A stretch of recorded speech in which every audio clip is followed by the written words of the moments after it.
This story does not actually start where it seems to. It starts roughly 10 days before anyone on Earth even knew the object in question existed. By the end of this, you will understand exactly why two of the most powerful telescopes ever built, James Webb and the Vera Rubin Observatory, both ended up staring at the exact same object without ever planning to. On July 1st of 2025, a survey system called ATLAS, which stands for Asteroid Terrestrial Impact Last Alert System, spotted something moving through our solar system from a facility in Rio Hurtado, Chile. At first, it received a technical label, C/2215N1, but within days, astronomers confirmed something remarkable. This object was not from our solar system at all. It had come from somewhere else entirely, out of interstellar space, and it was only the third such object ever confirmed in human history. It was given the name 3I/Atlas, and almost immediately, observatories around the world turned their attention toward it. Here's where the story gets genuinely interesting. A few weeks after the official discovery, scientists working with the brand new Vera C. Rubin Observatory in Chile went back through their archived data as part of routine housekeeping, checking old test images from a testing phase called science validation. And there it was, sitting quietly in the background of images taken on June 21st, 2025, 10 full days before ATLAS ever announced the discovery. Nobody at Rubin Observatory even knew it was there at the time. The telescope was not hunting for interstellar objects that night. It was simply doing calibration work, testing its systems, pointed in a direction that happened, purely by chance, to include the exact patch of sky where this interstellar visitor was quietly passing through. Rubin continued to accidentally photograph the object all the way through July the 20th, 2025, collecting nearly 100 exposures in total. And researchers eventually used 49 of those images in a full scientific study. That accident makes Rubin Observatory's images among the earliest and highest resolution pictures of 3I Atlas that exist anywhere on Earth, captured entirely by chance before most of the world even knew the object was real. What did those images actually show? Quite a lot. Rubin's data revealed that the object had a growing coma, meaning a cloud of gas and dust surrounding its core, and that cloud expanded by more than 50% during the observation window as the object moved closer to the sun and began heating up. That alone is completely normal comet behavior. But there was one detail that genuinely surprised scientists. The object had a dust tail pointing toward the sun instead of away from it. Under normal circumstances, a comet's tail points away from the sun, because sunlight physically pushes dust particles backward. A sunward-facing tail is rare, though not unheard of, and researchers have observed a similar effect in at least one other distant comet before. Scientists explain this using something called anisotropic dust emission, essentially meaning the dust wasn't being released evenly in all directions from the object's surface, which can create unusual tail shapes depending on the angle of observation. It's a strange, interesting detail, but it's explainable science, not a mystery without an answer. Before going further into the chemistry side of the story, it's worth understanding exactly what kind of telescope managed to catch this object completely by accident. The Vera C. Rubin Observatory sits on a mountain called Cerro Pachon in Chile, a location chosen specifically for its dry air and dark skies, ideal conditions for observing faint objects in deep space. Its main mirror is 8.5 meters wide, roughly as wide as a tennis court is long, and attached to it is the LSST camera, the largest digital camera ever built, capable of capturing 3,200 megapixels in a single image. At the time it photographed 3I Atlas, this observatory had not even officially started its real mission yet. It was still in a testing period called science validation, essentially a dress rehearsal phase where engineers and scientists check every part of the system, the optics, the camera, the software pipelines, before the real 10-year survey begins.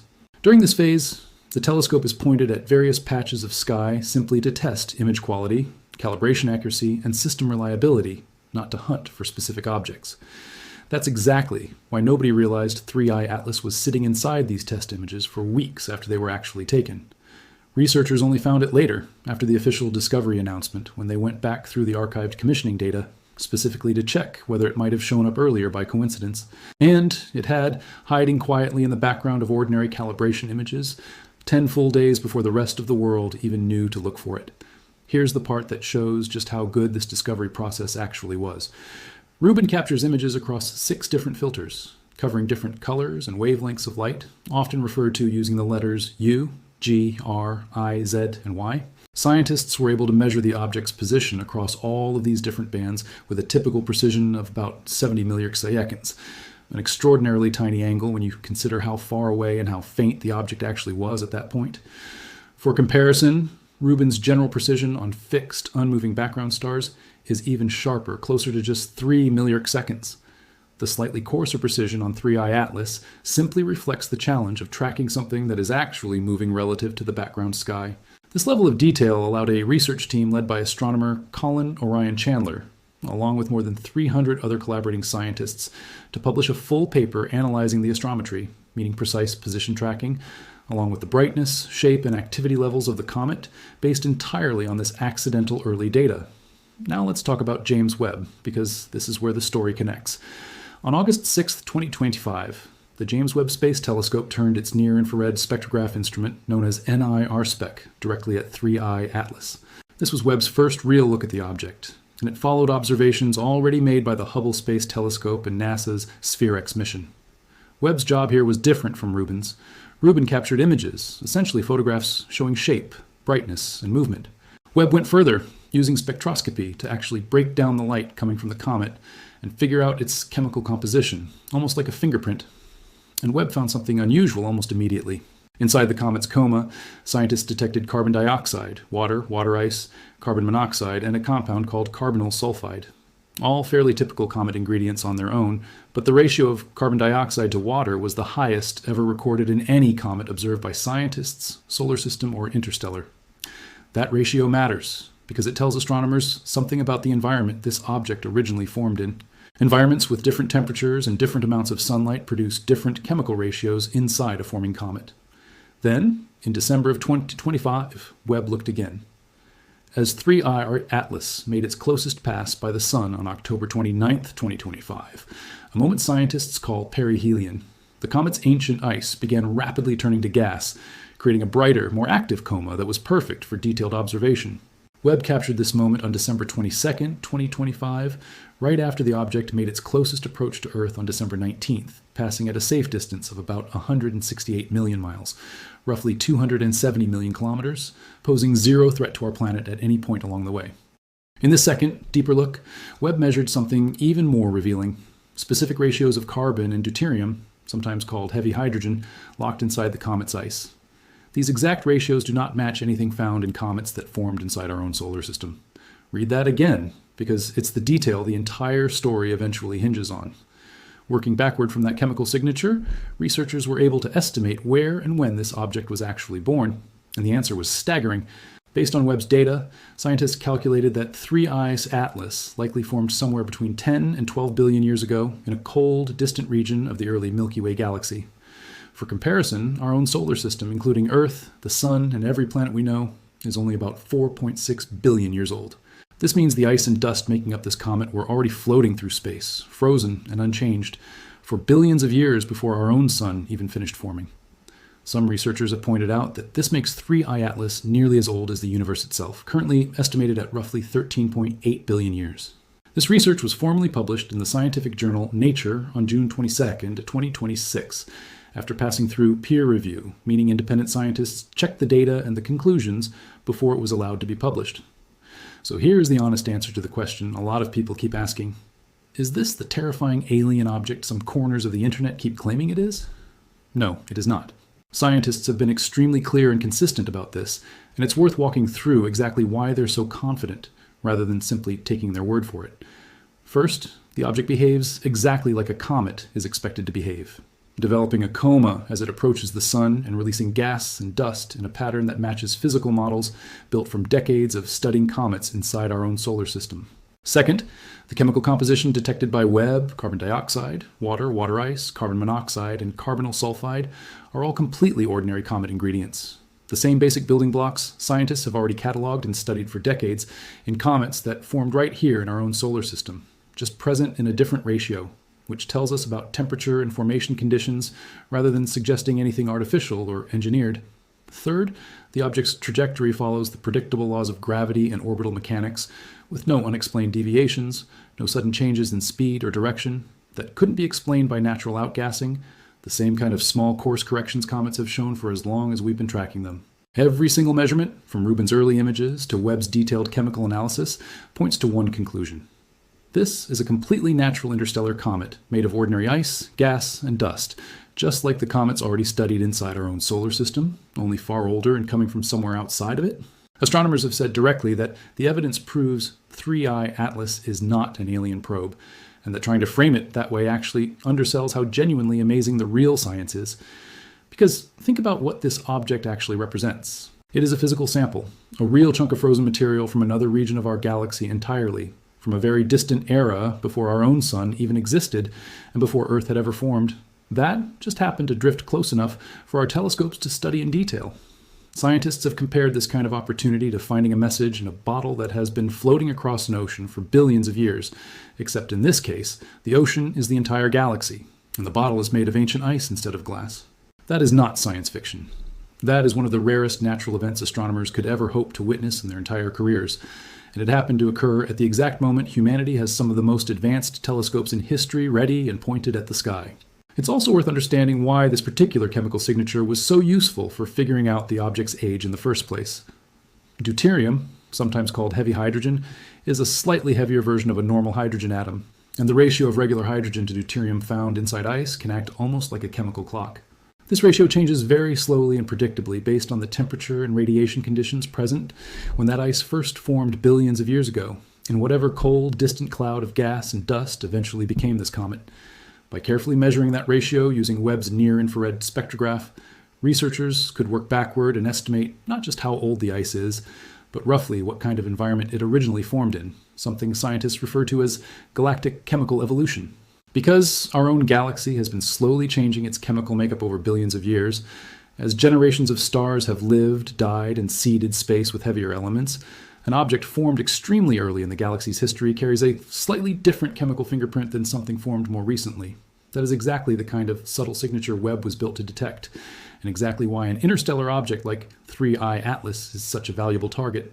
It's essentially a frozen time capsule from an era of our galaxy that no telescope has ever been able to sample directly before now. Let's put some more real numbers on the table, because the scale of this object is genuinely impressive on its own. 3I Atlas is only the third interstellar object ever confirmed passing through our solar system, and comparing it to the first two really helps show why scientists are so excited about this particular visitor. The first was Oumuamua, discovered in October of 2017 by a survey telescope in Hawaii. Oumuamua was unusual because of its strange elongated shape and because it showed a small, unexplained acceleration as it left the solar system, something that briefly fueled a lot of speculation online, though the vast majority of astronomers concluded this was most likely caused by gas venting off its surface, a completely natural process, simply one that was harder to directly observe given how faint and distant the object already was by the time telescopes caught up to it. The second interstellar object was Borisov, discovered in 2019 by an amateur astronomer in Crimea. Borisov behaved much more like a familiar ordinary comet, complete with a visible tail and a coma, which made it easier for scientists to study and compare directly to comets that formed inside our own solar system. 3I Atlas is the third, and in some ways the most extreme of the three. Its orbit is far more hyperbolic, meaning far more sharply curved and open-ended than either of the previous two objects. Scientists measure orbital shape using a number called eccentricity, where a value of exactly 1 marks the boundary between an orbit that eventually loops back and one that never returns. 3I Atlas has an eccentricity of about 6.14, an extremely high number that confirms this object was moving so fast on such a wide open trajectory that it was never gravitationally bound to our sun at any point in its journey. It was traveling at roughly 137,000 miles per hour, or about 221,000 kilometers per hour, as it approached the inner solar system, an almost incomprehensible speed that leaves no doubt this object simply originated somewhere else entirely, passed through briefly, and is now leaving again permanently on a one-way trip that started somewhere else in the galaxy and will end somewhere else entirely, long after it has left our cosmic neighborhood behind for good. Based on its speed and trajectory, researchers calculated something called a kinematic age, essentially estimating roughly how long the object has likely been drifting through interstellar space. Their estimate landed somewhere between 3 and 11 billion years, a range that lines up closely with the separate chemical age estimate that came later from Webb's data. Researchers have also noted that, statistically speaking, it is extremely unlikely this object has passed anywhere near another star, as closely as it just passed our own sun, meaning our solar system may be the closest stellar encounter this ancient traveler has had in billions of years of drifting alone through the emptiness of the galaxy. Hubble Space Telescope observations helped scientists estimate the size of the object's solid core, or nucleus, placing it somewhere between about 440 meters and 5.6 kilometers wide. a fairly wide range, because measuring the exact size of a small, distant, actively outgassing object is genuinely difficult, even for our best instruments, since the bright surrounding coma of gas and dust tends to hide the true edges of the solid nucleus underneath. On top of Hubble, Rubin, and Webb, other missions joined the effort too, turning this into one of the most heavily observed objects in the recent history of astronomy. NASA's Sphere-X mission observed infrared light coming from the object's coma, detecting dust, water, organic molecules, and carbon dioxide, adding another layer of confirmation to what Webb had already found using a completely separate instrument and a slightly different wavelength range. NASA's TESS mission, usually used for hunting planets around other stars by watching for tiny dips in starlight, was also redirected for a special observation run, specifically to study the comet's activity and rotation. An unusual but valuable use of a telescope not originally designed for comet science. Even a European spacecraft called JUICE, currently on its way to study Jupiter's moons, managed to capture an image of 3I Atlas in November of 2025, simply because it happened to be in a useful position along its own separate journey through the solar system. In total, this makes 3I Atlas one of the most thoroughly observed interstellar objects in history, studied by an entire international lineup of telescopes and spacecraft, all pointing at the same tiny, ancient traveler at different points during its brief visit through our solar system, each one contributing a different piece of the overall picture. It's worth taking a moment to understand why interstellar objects are so rare in the first place, because that scarcity is exactly what makes an event like this matter so much. Every star system, including our own, forms out of a massive cloud of gas and dust, and as planets take shape, a huge amount of leftover material, small icy bodies, chunks of rock, and frozen debris gets scattered outward rather than pulled into a planet or the central star. Over billions of years, gravitational interactions with planets can fling some of that leftover material completely out of a star system and into the vast emptiness between stars, where it then drifts, essentially forever, unless it happens to pass close enough to another star system to be noticed. Every galaxy is presumably filled with an enormous number of these drifting objects, the discarded construction material from countless other planetary systems. But because interstellar space is so vast, and these objects are so small and faint, the odds of one ever passing close enough to Earth for our telescopes to detect it are extraordinarily low. That's exactly why only 3 such objects have ever been confirmed, despite decades of dedicated searching. Each one that does get caught represents a genuinely rare intersection of timing, trajectory, and observational capability.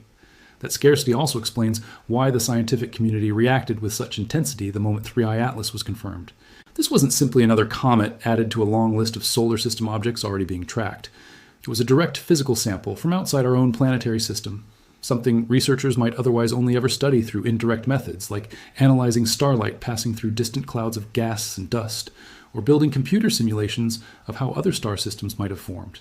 Having an actual physical object, one that can be photographed, measured, and chemically analyzed with real instruments, is an entirely different category of evidence. It's the difference between theorizing about a distant place and actually holding a piece of it in your hand, even if that piece happens to be racing past the inner solar system at over 100,000 miles an hour. This also helps explain why so many different telescopes and missions redirected their attention toward this single, small, fast-moving object during such a narrow window of time. In ordinary circumstances, instruments like TESS or a spacecraft like JUICE are busy with entirely different assignments, hunting for exoplanets or navigating toward Jupiter's moons. Diverting even a small amount of observation time away from those primary missions requires a genuine scientific justification. And an ancient interstellar visitor passing through the solar system exactly once, with no opportunity for a second look, qualifies as about as strong a justification as modern astronomy ever encounters. Every dataset gathered during this brief window becomes permanent. There's no version of this story where scientists get to try again next year with a better instrument, because next year, 3I Atlas will already be too far away and far too faint to observe in any meaningful detail. That permanence is also why the research team moved as quickly as it did, publishing detailed findings within months of first detection, rather than the years such analysis might normally take. Confirming an object's interstellar origin, tracking its position with millisecond precision, breaking down its chemistry into individual molecules, and calculating a formation age spanning billions of years, all of that would ordinarily unfold at a much slower pace, spread across multiple observing seasons. Here, everything had to happen inside a single brief encounter, coordinated across observatories on the ground, in Earth orbit, and even aboard a spacecraft en route to another planet entirely, all racing against the same unforgiving deadline set by the object's own trajectory out of the solar system. So why does it matter that Rubin and Webb both ended up looking at the exact same object? because together they represent two completely different but equally powerful ways of studying the universe. Rubin Observatory is built for speed and coverage, scanning huge sections of the sky constantly, which is exactly why it accidentally caught 3I Atlas in the first place, purely because it happened to be testing its systems in the right place at the right time. Webb, on the other hand, is built for depth, for extremely detailed, extremely precise observations of one target at a time, which is exactly how it managed to pull apart the comet's chemistry down to individual molecules and isotope ratios. One telescope found the object first, completely by accident. The other figured out what it actually was, where it came from, and roughly how old it is. Neither discovery would mean nearly as much without the other. Rubin gave scientists the earliest possible timeline and detailed shape data. Webb gave scientists the deep chemical proof needed to trace this object's origin back billions of years into the history of our galaxy. This story also says something bigger about where astronomy is heading right now. The Vera Rubin Observatory officially began its 10-year survey of the sky on June 30th, 2026, called the Legacy Survey of Space and Time. Its entire purpose is to scan the sky repeatedly every few nights for an entire decade, catching exactly these kinds of unexpected objects, asteroids, comets, and rare interstellar visitors, often before anyone else even knows to look for them.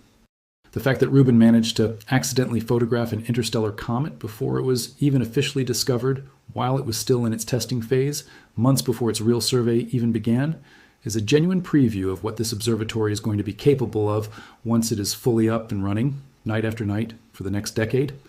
Scientists expect more interstellar objects to be found over the coming years as this survey continues, and when they are, there's a very real chance Rubin Observatory will be one of the first instruments on Earth to spot them, simply because, unlike almost every telescope before it, it genuinely never stops watching the sky. Meanwhile, James Webb continues doing exactly what it was built to do, taking whatever object gets discovered wherever it comes from and breaking its light down into detailed chemical evidence that tells us where it was born and how old it is. This is possible because Webb operates far out in space itself, orbiting roughly 1.5 million kilometers from Earth, away from the heat and light interference of our own planet, allowing its infrared instruments to detect incredibly faint signals that would otherwise be completely lost to telescopes sitting on the ground. Together, these two observatories, one constantly scanning wide areas of sky from a mountaintop in Chile, and one capable of incredibly precise, deep analysis from deep space, form a kind of early warning and deep investigation system for anything unusual that passes through our cosmic neighborhood. 3I Atlas just happened to be the first major example of these two systems working together, even though nobody actually planned it that way, and it almost certainly will not be the last. Right now, 3I Atlas has already passed its closest point to the Sun and Earth, and it is moving back out of our solar system, heading off into deep interstellar space again, quietly and permanently. Scientists continued gathering data as long as the object remained observable, right up until it became extremely faint and much too far away to track effectively, coordinating observations across ground-based telescopes, space telescopes, and even a spacecraft on its way to Jupiter, all working together to squeeze every last bit of usable data out of this brief, one-time visit. What we're left with is a genuinely remarkable scientific record. A comet born 10 to 12 billion years ago, drifting quietly through the galaxy for almost the entire history of the universe, before briefly and completely by chance, crossing paths with a handful of human-made telescopes on a small, quiet blue planet, long enough for us to photograph it, analyze its chemistry, and calculate roughly how old it actually is, before it disappears again for good, likely never to be seen by human eyes or instruments again. That is the real story here. Not an alien object, not a terrifying threat, but something arguably far more impressive.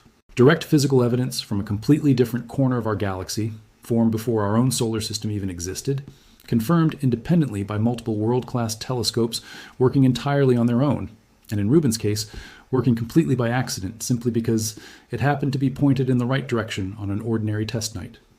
There's something worth sitting with in how this whole discovery unfolded, because it says as much about the nature of modern astronomy as it does about the comet itself. Nobody at Rubin Observatory set out to find an interstellar object during a routine calibration run. Nobody scheduled Webb's observation time specifically because they expected to find a comet older than the solar system. Every piece of this story happened because a small number of extremely capable instruments were already running, already collecting data, already pointed in enough directions on enough nights, so that when something this rare finally drifted through, the tools needed to study it were simply already switched on and paying attention. That's a subtly different kind of achievement than a planned mission chasing a known target. It's closer to building a net wide enough and fine enough that when something extraordinary happens to pass through, it doesn't slip past unnoticed. There's a broader lesson embedded in this story about what the next decade of astronomy is likely to look like. and it's worth spelling out plainly. For most of the history of this field, discoveries like this one depended heavily on luck, combined with a small number of dedicated searches. An amateur astronomer scanning the sky in Crimea, a survey telescope in Hawaii catching something unusual during a routine scan. Those methods worked, but they worked slowly and they worked inconsistently, dependent on which patches of sky happened to be under observation on any given night. What Rubin Observatory represents is a shift away from that model entirely, toward a system that is, for all practical purposes, always searching, always recording, always building an archive that can be checked retroactively the moment something unusual gets flagged elsewhere. The fact that 3i Atlas was sitting in Rubin's data for 10 days before anyone knew to look for it isn't a fluke of good timing. It's a preview of exactly how this kind of discovery is going to keep happening again and again for the next 10 years. As the observatory's full survey continues collecting data on a scale no previous instrument has ever managed to sustain, that has real implications for how future interstellar visitors will likely be found. Rather than depending on a single telescope somewhere catching a lucky glimpse, the process may increasingly work in reverse. An object gets flagged somewhere, and then archives from instruments like Rubin get searched backward, often turning up earlier. Higher quality observations that were captured, incidentally, long before anyone realized what they were actually looking at. It changes discovery from something that depends entirely on being in the right place at the right moment into something closer to a systematic retrospective search through an ever-growing record of the sky. And that shift, more than any single comet or its billion-year-old chemistry, may end up being the most consequential outcome of everything this brief encounter revealed. It's also worth remembering just how narrow the window for an opportunity like this actually is. 3i Atlas spent billions of years drifting through the emptiness between stars before its path ever crossed anywhere near our sun, and once it leaves this brief encounter behind, it will keep drifting for billions more years in a completely different direction, almost certainly never passing close to any star system again in any time frame that matters. The handful of months during which telescopes on and around Earth were able to observe it represents an infinitesimally small fraction of this object's entire existence, a sliver of time inside a multi-billion-year journey that just happened to intersect with the only civilization currently capable of studying it.